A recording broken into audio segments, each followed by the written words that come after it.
नए साल का आगाज हो चुका है और नए साल में रियल स्टेट कारोबारियों को फरीदाबाद से काफी उम्मीदें हैं। कैसे रियल स्टेट बाजार को वर्ष 2023 में पंख लगने वाले हैं, इस पर चर्चा करने के लिए हमारे साथ फीबा के प्रेसिडेंट आकाश गुप्ता जी मौजूद हैं यहाँ पर। सर, पंजाब केसरी टीवी में स्वागत है आपका।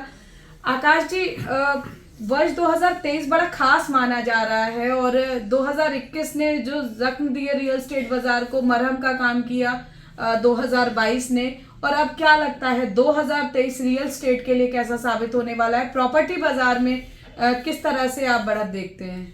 देखिए, पहले तो मैं आपके दर्शकों को नए साल की शुभकामनाएं देता हूं और बड़ा अच्छा सवाल आपने कराया। सन 2023 जितने भी हमारे प्रॉपर्टी के लोग हैं, प्रॉपर्टी बाजार में काम करने वाले लोग हैं, हम इस 2023 को एक बहुत ही तरीके से, एक आशावादी तरीके से हम इसको देखते हैं कि 2023 के अंदर पूरे दिल्ली एनसीआर के अंदर तो तेजी आएगी ही आएगी, लेकिन जो फरीदाबाद शहर है जहाँ पर मुख्य रूप से हम काम करते हैं, यहाँ पर बिल्डिंग बनाते हैं, यहाँ पर हम या प्लॉट की सेल परचेज का काम करते हैं, फरीदाबाद के अंदर हम इतने ऑप्टिमिस्टिक हैं कि फरीदाबाद के अंदर पंख लग जाएंगे 2023 के अंदर।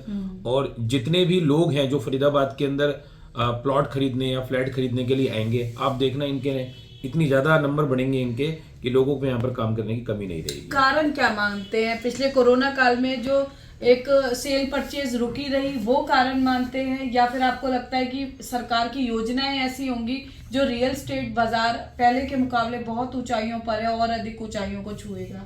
नहीं, आप इसके कई मुख्य कारण हैं जो मैंने बोला फरीदाबाद की तेजी को लेकर।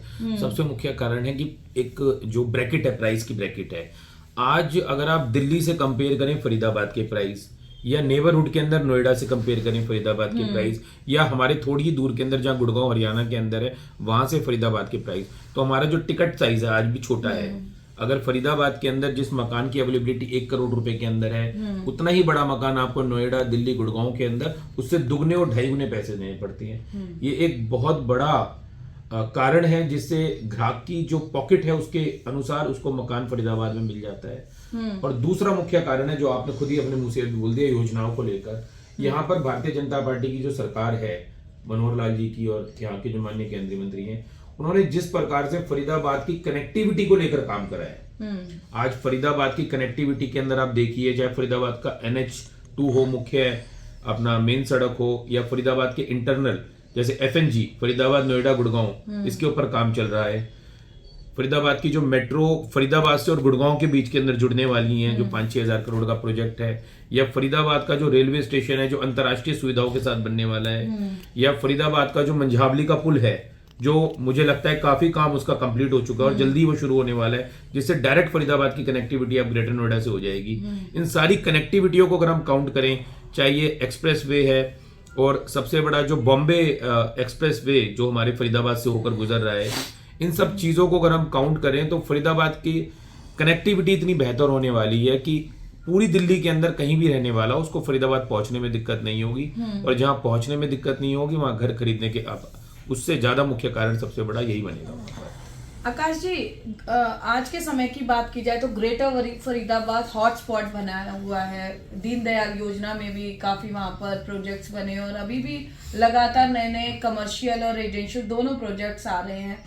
कहीं ना कहीं वहाँ के रेजिडेंट है वो इंफ्रास्ट्रक्चर की भी शिकायत करते हैं, तो आने वाला समय किस तरह से देखते हैं वहां पर, कितना स्कोप देखते हैं? देखिए, फरीदाबाद 2 भागों में बट गया है। एक फरीदाबाद जो है ऑलरेडी जहां पर हुड्डा के सारे सेक्टर्स हैं, और एक ग्रेटर फरीदाबाद जिसका अभी हमारे सरकार ने नाम रखा है ग्रेटर फरीदाबाद। आज आप ग्रेटर फरीदाबाद के अंदर जाइए तो वहां पर प्राइवेट इंडिपेंडेंस बिल्डर की 100 सोसाइटी आ चुकी हैं जिसके अंदर लोग रह रहे हैं। पूरे दिल्ली NCR का सबसे बड़ा शॉपिंग कॉम्प्लेक्स वर्ल्ड स्ट्रीट वहां पर आ चुका है, जिसके अंदर आप कभी जाइए, शाम के टाइम, इवनिंग के टाइम जाइए तो आपको एक अलग सा ही माहौल मिलेगा। हो सकता है आपको ऐसा माहौल कनॉट प्लेस में भी ना मिले। तो इन सब चीजों को देखते हुए फरीदाबाद के अंदर तो डेवलपमेंट ग्रेटर फरीदाबाद में बहुत हो रही है। और जहां तक आपने लोगों के लिए बोला कि लोगों को वहां पर इंफ्रास्ट्रक्चर को लेकर कंप्लेंट्स है, तो मैं मानता हूं मुख्य रूप से कि समय तो लग रहा है कामों को लेकर, लेकिन काम हो भी बहुत रहे हैं और काम होंगे भी बहुत। और नहर पार का जो एरिया है वो हमारे फरीदाबाद के लिए एक बहुत बड़ा प्लस पॉइंट है कि इतनी शानदार तरीके से डेवलपमेंट, इतनी योजनाबद्ध तरीके से मास्टर प्लान के अंदर डेवलपमेंट करी गई है कि वहां के लोगों के लिए बहुत ही बेहतर रहेगा वहां रहना। और नहर पार वालों के लिए तो एक बहुत अच्छी सौगात और आने वाली है। मैं बताना चाहूंगा आपके चैनल के माध्यम से कि जो हमारा जेवर एयरपोर्ट बन रहा है, तो जेवर एयरपोर्ट के लिए डायरेक्ट कनेक्टिविटी नहर पार के एरिया से होने वाली है और एक डायरेक्ट एलिवेटेड हाईवे बनेगा जिसके अंदर कोई रेड लाइट नहीं होगी, कोई कुछ नहीं होगा और 15 मिनट के अंदर आप वहां से जेवर एयरपोर्ट पे पहुंच सकोगे।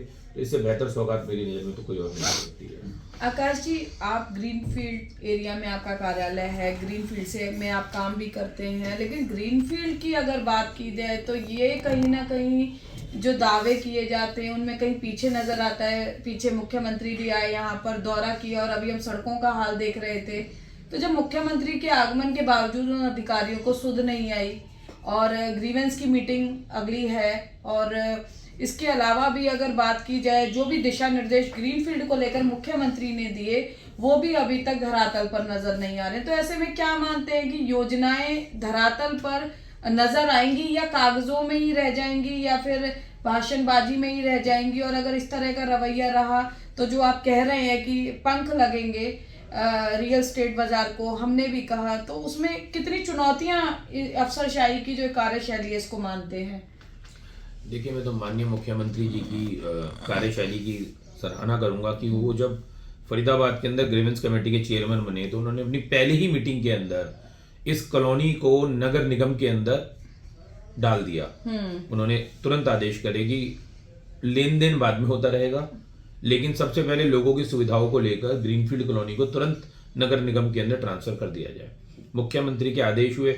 उसके बाद माननीय मुख्यमंत्री जी ने एक सरप्राइज विजिट दी इस कॉलोनी के अंदर। वो खुद यहाँ पर इस टूटी सड़क के ऊपर 2 बार गए और वापस आए और सब लोग बड़े खुश थे, बड़ा खुशी का माहौल था। और माननीय मुख्यमंत्री जी का मैं धन्यवाद करता हूँ ग्रीनफील्ड को नगर निगम में हैंडओवर करने के लिए।